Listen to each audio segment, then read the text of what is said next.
do, but I'm going to record anyway. How many of you just don't want to hear any more at all about the election? You've just had enough. Yeah, because I mean, it's every 4 years I have to do this thing, and because it's like it's what I do, and I'm supposed to do this thing. But there is an event. I think I might have sent something out to you, or the administration may have done. We're going to be doing a few things. There are a few things on election night, then a few things on Wednesday, one of which I've agreed to participate in. I think it's Wednesday at 5. And so if you if you're puzzled by the outcome, or you're concerned and you want to kick it around or talk about it, that's one place where you can do it. Almost feel like a sort of political therapist, though. It's like, well, let's see, if you want to talk about this, and express your feelings. I'm probably not a bad guy to do that with. So it's just one of those things. I mean, I've I'll get off this in a second, but just so you know, I mean, I've been following electoral politics at least since I would say conservatively, since I was 18 and could vote. I was aware of things before that, but something changes when, especially as a consequence of my generation in Vietnam, we were given the right to vote at 18 instead of 21. It sort of makes that a little more acutely interesting to you. Um, when we went through Lyndon Johnson in Vietnam, and we went through Richard Nixon and Watergate, and we went through all the, Jimmy Carter and the hostage crisis and all that, I remember thinking at the time, and then, within his first, month in office, Ronald Reagan is shot. And I'm thinking, there's something wrong with this country. There's really something wrong. We just can't get it right. And then things seemed to kind of level out, and I got more concerned about the economy rather than politics. Then I realized that the two things are connected. There are a lot of reasons to pay attention to this one, though. This one's different. This one is quite a ways through the looking glass in terms of what America is prepared for, much less what we're used to. We're not prepared for this very well at all, institutionally. It doesn't mean that, we're going to see disaster, but this is straining every major institution of the Republic right now, every one of them. The court system, criminal justice. I mean, you have people doing things like, there are certain neighborhoods now that you go through, it looks like they're preparing for a tropical storm. And what they're preparing for is the results of the election. Now, again, the news media are making a lot of that. Most of America doesn't look like that, but important parts of America do. I guarantee you that the White House, between now and the rest of the week in particular, if this shakes out as slowly as we think it will, is going to be an absolutely high security alert. We just haven't seen this before. So if you're feeling like, well, gee, maybe I'm imagining this, maybe this really isn't that bad. It's weird. That's the main thing. And we don't know what bad is, but it's weird. So if you're feeling like, wow, this feels weird to me, that's okay. It is weird. And you have a lot of people in power right now who are acting in fundamentally irresponsible ways. You have people in the media acting in fundamentally irresponsible ways. You have people in both houses of Congress. You have people in the White House.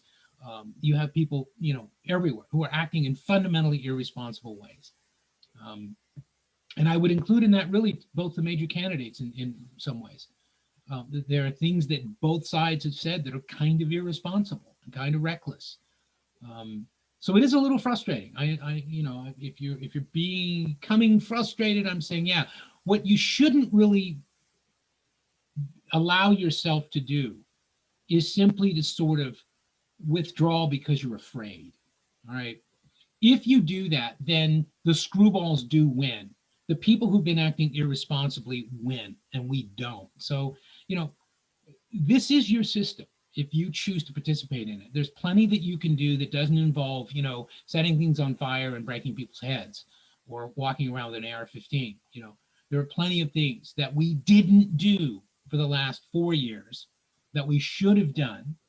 We might have been able to hold in check some of the excesses of this administration. We could have done that for 8 years with Barack Obama, particularly, I would say, with respect to his foreign policy. There were plenty of things that he was doing that, we had every reason to be concerned about. The surveillance policies that the Obama administration integrated. What I'm trying to say is this didn't start with Donald Trump, and it didn't even start with Republicans. A lot of the hostility more or less did. You have to go back really to the end of the 1970s. And it's an interesting story, but it's not for this day. But there is a history to this that you're not going to learn in the mainstream media. Okay, what I would suggest is for those of you who are feeling anxious, I think the best thing you can do right now is get good information. Okay, and I don't care if you're liberal or moderate or conservative or whatever the hell you are. Try and listen to people who you don't reflexively agree with right now, because you need to get a bigger picture of this. There's so much going on right now that, see, I find it fascinating, but it's like being a scientist in a pandemic. You don't think about dying, you think about fixing it, or you think about studying it so that the next time around we do this right. That's the way I am when I see these things happen. I mean, I'm sort of like I survived the 60s, man. Nothing scares me anymore. This stuff just, it frustrates me. So I understand how a lot of you might feel frustrated. Mm-hmm. But there are events that SOU is sponsoring. There may be other things as well. And I guess the last thing I would say is, if you're frustrated, articulating that frustration can be good. But doing it at the expense of other people, and particularly of people you don't know, is never a good idea. Okay, so there are a lot of ways to misdirect your energy and your passion. And I would be aware of that you aren't helping anything if you get online and start bombing one party or the other and talking about how ridiculous Trump is, or how ridiculous the Democrats are, and how they're taking over. They're going to have secret, blood societies and sacrifice children to the altar of democratic socialism or some stupid thing like that. By the way, all those things have been said. All of them. I ain't making it up. I am making it up. In social science terms, I ain't making it up. Okay. So, As Mr. I say, Hughes, yeah. I have a question. I spoke with a student this week who told me he voted, but he voted for somebody that was at the bottom of the list of candidates. And I said, well, that's like, now you're part of the 2% who didn't vote. And so basically that vote will go to Trump because What state? you're What not state? voting, What state? right? What state? Here. Somebody in Oregon? Yeah, one of the Doesn't matter. students in my It's in Oregon. It doesn't matter. If you're in Oregon, it doesn't matter. Donald Trump's not winning Oregon. That's not throwing away a vote. You can look at it as a protest vote, but the odds of Donald Trump winning Oregon are next to nothing. The odds of Donald Trump winning California are next to nothing, or winning Washington State are next to nothing. And so, no, that's one of those times when I think you do actually make a stronger statement with a protest vote. Now, obviously, if everybody did that, or if 30% of the electorate did that, then the state might go a different way. But no, people got to vote their conscience. People have to vote their conscience. That's important. Yeah. Anything else? And one more thing. What do you think about Texas trying to throw out over 100,000 votes? Well, I don't understand how they can do that. Well, you file a written court. You take it to court, and you make your case. They tried to make their case, and the Texas court threw it out because they for one thing, most of those cases are going to be thrown out because they don't have what's called standing. In other words, they're not appealing that in the proper way to the proper authority. They're not following. They're usually thrown out on institutional grounds rather than on the merits of the case.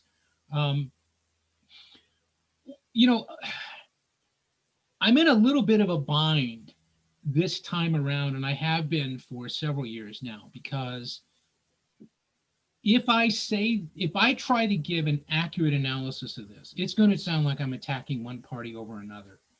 But the fact is that that's the way the history unfolded. And you can't tell that story without having people accuse you of bias and everything else. And I've been running into that more and more. And I understand why, but trying to get it right is not the same thing as being biased. Republicans have been trying at least since 1982 to use various means, extra legal included, to hold down the voter turnout or deny people the opportunity to vote in various parts of the country. Okay, they Yeah. they have been under court scrutiny since '82, just released from that for this election, for doing precisely those kinds of things. And I think I mentioned this before. They have an extraordinary dilemma. They are a minority party with less than 30% of the electorate, and they're trying to control the entire United States government. In order to do that, it's very difficult to play by the rules. Okay, and so they're not always playing by the rules.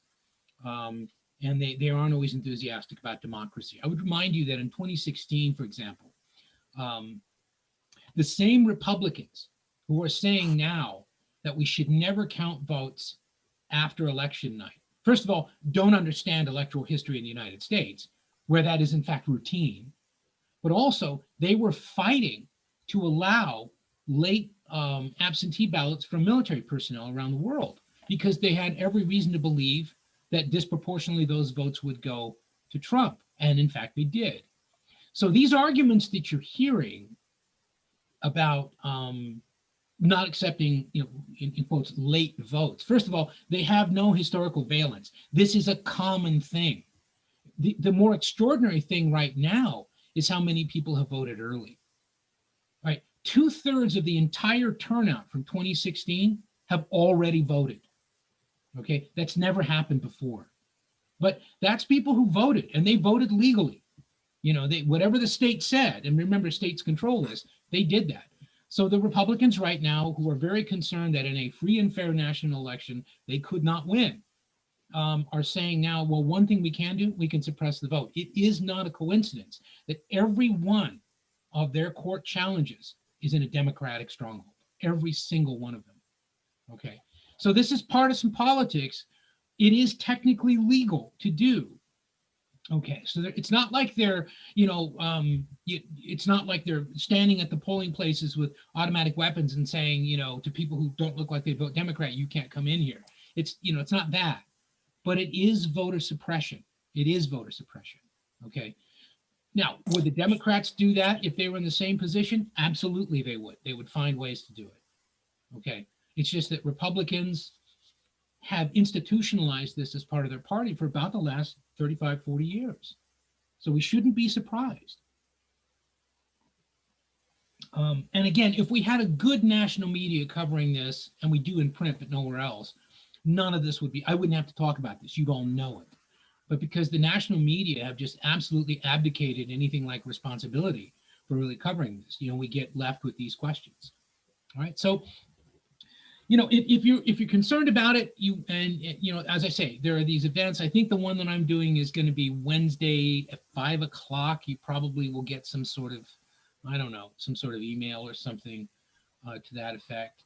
I doubt that we can get much accomplished in an hour. I have a sneaking suspicion you're not going to hear very much from me, but we shall see. But if you're curious about it, if you're puzzled about it, you're feeling anxious about it, and you want to kick it around, I figure it's part of my job. I'm happy to do it. Okay, so I'll leave it to you. I mean, you're adults. I don't think people should treat you as fearful, frightened people, because you're not. You're young and you're strong, and you are going to get through this. Okay, you absolutely are.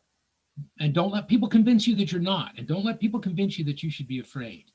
Okay, they're wrong. You shouldn't be afraid. You should be vigilant. And you should be doing everything you can to keep an eye on what's going on right now, because you're living through history, and that history is going to be interesting. It's going to be interesting. Okay? And I am not diminishing this in any way. It is historic. That is true. But we've been through these things. These things have happened in other parts of the world at various times. And, all of this has precedent somewhere. Okay? All right. Anything else on that horrible, wretched thing we call an election? What do you think about? What do you think about the voting method that people are trying to push through, where you can to get rid of bipartisan? So you would vote for, if you voted for Green Party, and as soon as the Green Party member went out of electoral range for the votes, then you have a second option, so you could vote Green Party, then vote for the next best option that you want. Have you heard of that? Oh yeah. Oh, that's an old theory, sure. And What do you think? there are countries that do that. in some form or another, sure, we could do that. We could absolutely do that. Remember that almost all of the meaningful election law is controlled by states. So if a state wanted to do that, a state could do that. If a state wanted to require, as very few states do, but if a state wanted to require that its electors have to follow the popular vote, okay, and most of them now more or less do, they can do that. There's no federal law to that effect. There's not anything in the Constitution and nothing in federal law that tells us how the so-called electoral college is supposed to work. Okay, that's left to the states. Sorry, go ahead, Micah. I think New York did the vote that way this year. I heard somebody say that. I haven't done the research and just know if it's fully true, but I heard that like states are starting to do that, and I They're think doing it in local elections, and they're doing it a lot in local elections, and they're experimenting with it in some state elections. But sure, I see what you mean. So that way somebody could vote their conscience and vote, say, Green or Constitution or whatever, and then, have a second option. They're absolutely, any state that wanted to could do that. Immediately, both major parties would challenge it. I think it's great. I think it's a great way to get rid of the bipartisan that we have. Well, I'm not sure. It certainly would. I think what it would do that's even, Micah, I would say is even more important than that. It would restore some sense of confidence among voters that this process means something to them. I think that's one of the biggest crises we're facing right now is we have something we've never had in American history. Never, at least not in modern American history. So let's say the last 150 years, where we have a president who was questioning the integrity of the process that put him in the White House.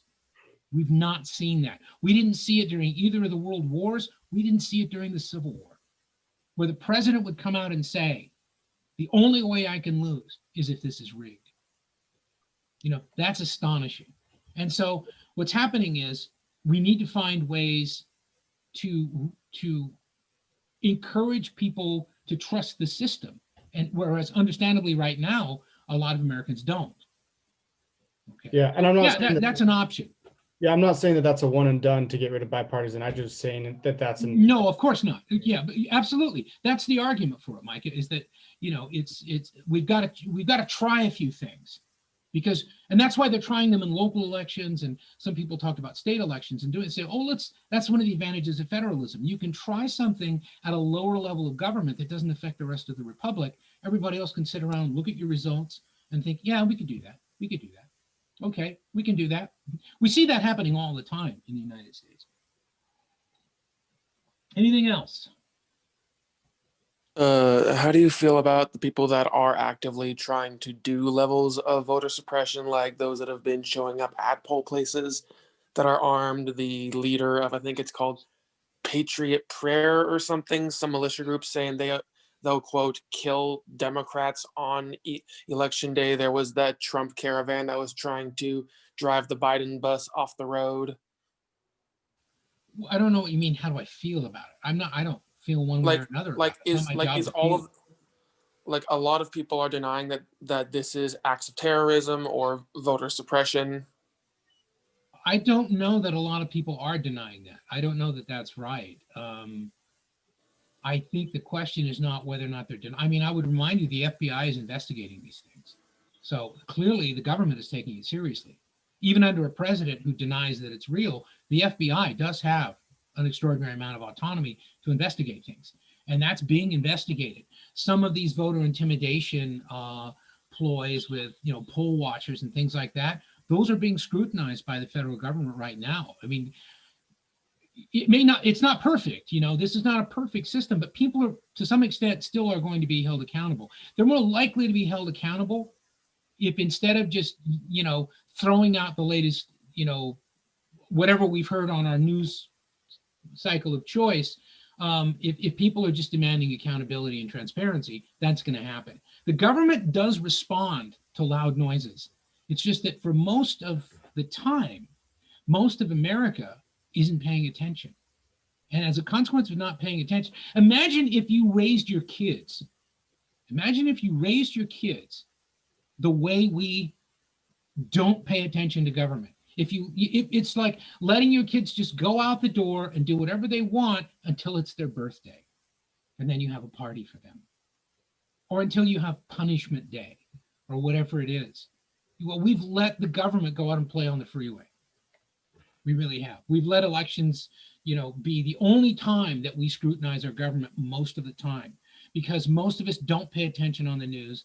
Most of us don't follow these things. Most of us don't stay informed, and most of us believe conspiracy theories, one form or another. If you hear something that demonizes the people you think should be demonized, most Americans are going to believe it before they question it, most of the time. That doesn't help. None of that helps. That's more worrisome to me than how I feel about anything, which is, in that sense, I feel more or less indifferent. None of the shit surprises me. I've seen worse. I mean, keep in mind that, when I was a little kid, you could be shot for being black, okay? More so than now. I know a lot of you think, well, nothing's changed. Yes, it has. Yeah, it's changed. It's not good, but it's changed. Things have changed. It's just, what we've done is we've regressed with respect, for example, to supervising law enforcement and things like that. I would say, by the way, blame Democrats for that. Blame Joe Biden and Bill Clinton for that as much as Republicans. They're the ones who are excited, and I mean enthusiastic, about that early 90s crime bill. They're the ones who believe that John DiIulio, a Democrat with his super predator theory, was right. Those were Democrats. Those weren't Republicans alone. Those were Democrats. Okay, so this isn't about Republicans or Democrats. This is about adults behaving badly. It's just that they happen to be the ones that control our lives. Because we default to them and we don't keep an eye on them and we think it doesn't matter, it's just politics. Well, just politics is going to put some of us in early graves if we just continue to think of it that way. So there, you've had my benediction for the day. All right? It is your responsibility. It's not your fault, but it's your responsibility. If you don't deal with it, someone else will, and you ain't gonna like what they do. Look at it that way. Again, think of it as keeping an eye on your kids. I know a lot of you don't have kids, but you know what I'm saying. Your younger siblings, whatever. The way your parents took care of you. What if they had just neglected you? That's what we're doing with corporations for the most part, with government almost exclusively. We just neglect it. We just ignore it. We don't hold them accountable. We latch on to the nearest conspiracy theory we can find, and not just people who watch Fox News. And we decide, okay, they're evil. Our side's good. Well, what does your side do? I don't know. They're just good. Who'd you vote for? I voted for I voted for Hillary Clinton. Why? I don't know. That you get a lot of that. So America, I'm not impressed. Okay. All right. This is actually good in a way because we have a really short class today because you just had an assignment and we've got a whole bunch of new stuff that is very problematic to get into. But I thought I would just do a little bit of a kind of a preamble here of what we're going to be doing for the next couple of weeks. We're going to spend some time on this, and we're also going to spend some time on Module 5. These different theories that you're looking at in Module 4, these are theories of international relations. These are theories, for the most part, that have developed in that part of international studies that's more involved in geostrategy and global projections of force and things like that. In other words, it's less about culture and the kinds of things we just got taught, and it's more about just power, okay? So these are theories of power on the global stage. Think of them that way, all right? And just, in a kind of a flyover, geopolitical realism is the idea that, first of all, it's the assumption that the nation state that we've already talked about, that territorially bounded, thing is a unitary rational actor, all right? That states act rationally. That is, that states, before they take any action, they have a sense of what they want the outcome to be, what their options are, what would be a second best outcome. What are we willing to expend in order to accomplish this goal? Okay. What are the likely obstacles in front of us? And then they make decisions. That is, they don't do it because it's a nice thing to do. That states do what they do geopolitically because either it's what they have to do in a sort of defensive posture, we have to do this, or because they see an advantage to them as a unitary, singular acting, rational actor. Okay, in other words, it sort of flies in the face of the idea that, you know, that North Korea is just a lunatic asylum, or that, you know, Iran is run irrationally.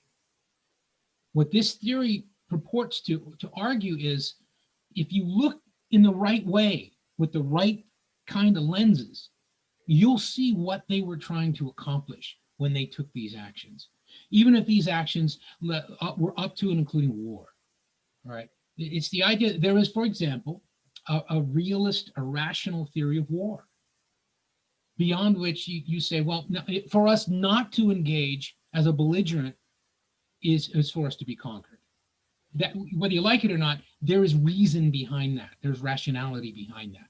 So that's the idea of this notion of geopolitical realism that I want you to look at when you look at the text in that particular link. And remember, these things are complex. I just want you to give them a flyover. I want you to get an idea of what in general they're talking about. What are the main themes that they're trying to get us to understand? Okay. World systems theory is looking at the arrangement of power globally in a disproportionately materialist and economic way. In other words, the notion of world systems theory is that, beginning with early mercantile capitalism, which would have been approximately, let's say conservatively, how do I want to do this? I would say by the middle of the 16th century, by roughly 1550, okay? We're engaging in this new phase of global transformation.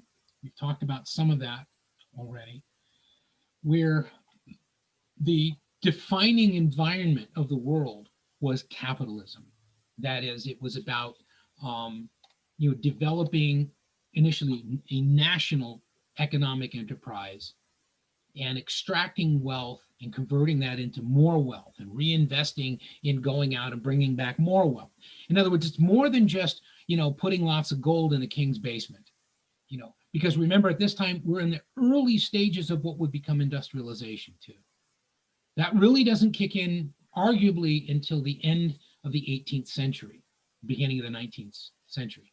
But it's the idea that as global capitalism expanded around the world, it expanded from a core of relatively developed nation states. Okay, think of them as the precursors to empire, or the active empires. Large, powerful maritime powers. At that time it would have been Portugal, Spain, then later, let's say, the Netherlands and England, and so on. Right? They are the financial capitals of the world. In other words, if you need to borrow money, you're going to go to one of them. They are disproportionately powerful militarily, technologically. They have all the advantages in that sense, right? They're also hungry for resources. And increasingly, they find themselves compelled to go out into the world to extract those resources, whether it's land, labor, or capital, okay? They go out into what in world systems theory is referred to as the periphery. All right. The farther you go away from the metropole, the wealthy center of this, the core, the farther you are into the periphery. Okay. The periphery in this case would be the New World, parts of Asia where European powers tried to displace the indigenous powers, take those over, colonize them, extract wealth, extract labor, create markets for the goods and services they produced, and so on. This is capitalism, okay? So world systems theory would suggest this is not about, geostrategic rational actors. This is about economies, the inevitability of, trying to accumulate more and more wealth. And part of accumulating wealth is extracting more resources. Part of accumulating wealth is cultivating that really important resource, which is human capital, labor, and skilled labor in particular, ultimately. And then part of that is making that labor into a potential market for the goods and services that you produce. That's capitalism, okay?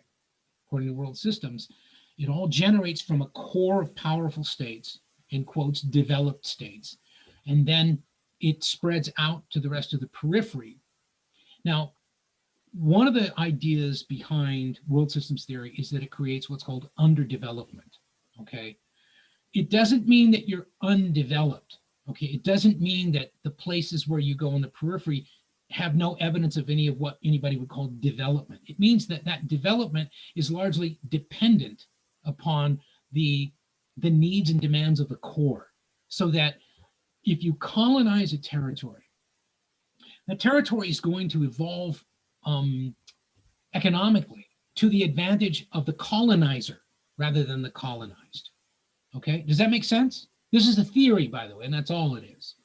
Okay, this is where you get theories of underdevelopment or what's called dependent development and things like that. We'll talk about that a little bit in that context, but this is in part influenced by, obviously, by Karl Marx and other Marxist thinkers, but not every world systems theorist is a Marxist, okay?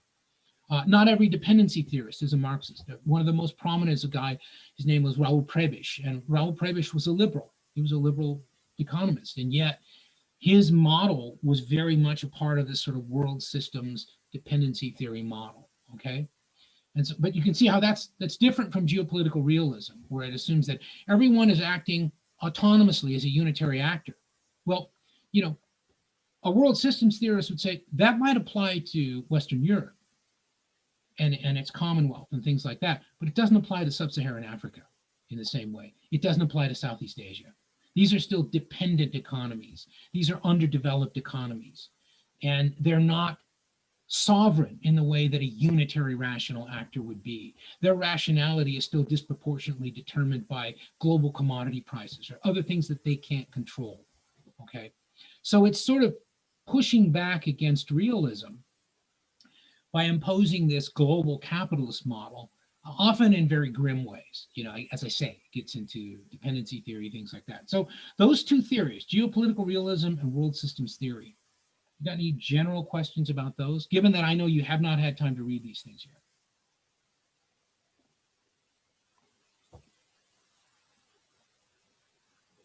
It's very quiet.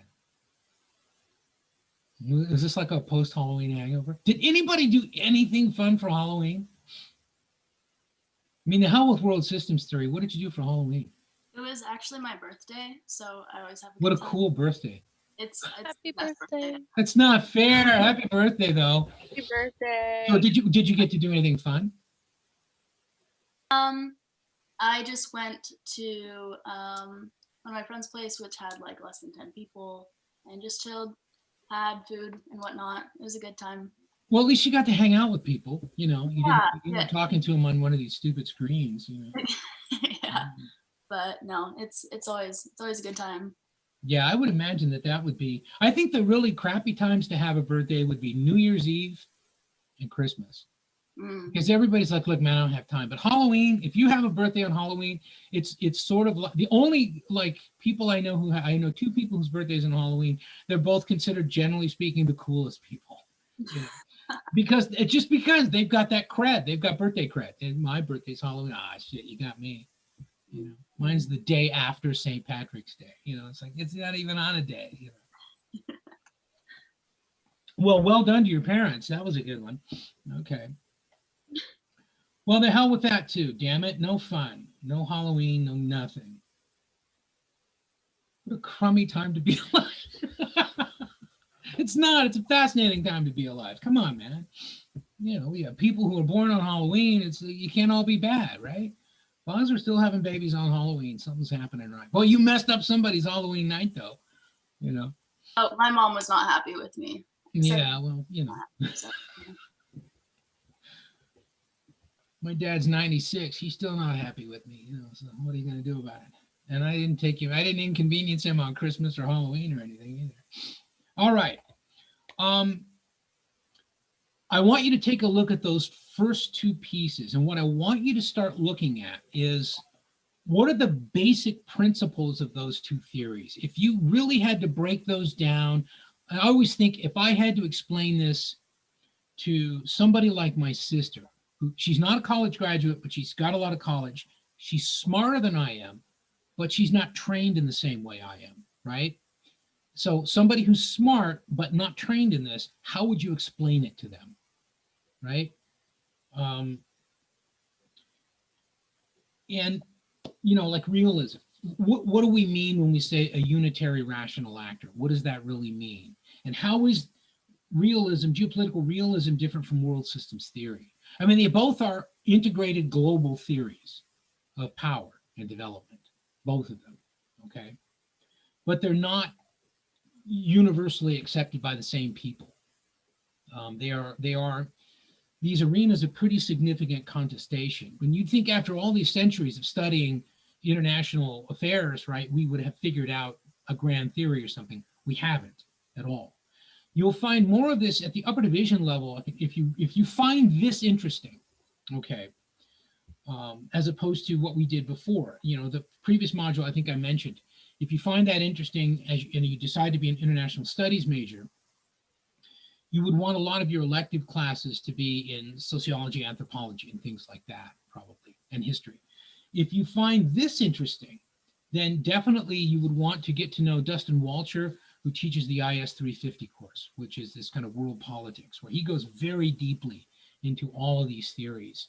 And I developed kind of a companion course to that, which is essentially comparative politics, where I take extrapolations of these same models and apply them to questions of what development means, rather than having some single notion of what development is. Well, it's modern.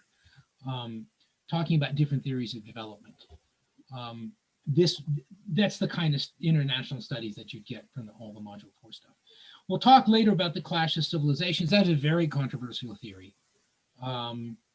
Liberal internationalism might sound kind of familiar to you, but it might surprise you a little bit as well. And then idealism. There is actually a kind of theory that's considered, that is often called idealism, which we often don't think of when we think about scholars or politicians or diplomats making sense of the world. All right. Anything else? I kind of sense that the room is distracted today. I think, probably whatever's going to happen tomorrow might be a very good part of that. In addition to whatever your Halloween hangover is. Hey, by the way, speaking of Hollywood, an area about which I have no interest at all. Has anybody seen the Tarantino movie, Once Upon a Time in Hollywood? People kept bothering me to see that movie. Oh, you're going to dig this. You're going to dig this. And I'm like, well, I'm not a real big Tarantino fan. I think he's a self-indulgent little turd in social science terms, right? So my brother's kind of like, oh, man, you got to see it. I watched that thing and it was like, yeah, and I was just totally underwhelmed. I think that guy might be the most overrated filmmaker I've ever seen, ever. I thought it was a stinker. Who cares about Hollywood has-beens? Who cares? And his whole use of the Manson family and all that was almost obscene. It was awful, I thought. My dad said the same thing about the movie. I was bored, I see, yeah, I see Cassidy's kind of nodding. Is that right? Did you see it? I can't hear you. Yeah, I didn't really like it either. I mean, I like other movies of his, but I didn't really enjoy this one. Well, I kind of liked Jackie Brown because my generation, that was us. That's what, we grew up like that. Yeah. In fact, there's a guy, the Samuel L. Jackson character, the kind of gun guy. We knew a guy like that. It's like in Pulp Fiction, there's a great scene where they go to this guy. He's like this real low rent drug dealer, and he always has a bathrobe on. My sister saw that movie and I saw it. The first thing we said was, hey, the guy with the bathrobe. And my sister's like, yeah, Steve. We knew this guy, Steve. And he was that guy exactly, So that kind of made sense. But yeah, I thought this one was a bit of a stinker. I also think he has a real problem with women that really creeps me out. I mean, really creeps me out, So we'll do that. We'll integrate that into international studies later. But I think Quentin Tarantino was a warped little man, and I don't want to talk about him anymore because then I won't sleep well. All right, anything else? So let's just say that by Wednesday, you will have looked at geopolitical realism and world systems theory, and then you can try out your explanations on me so that I'm not talking quite so much. Okay? All right then. Duck and cover on election night. I'll see you. Whatever happens, I'll see you on Wednesday. Okay. Thank you so much. Okay. Thank you.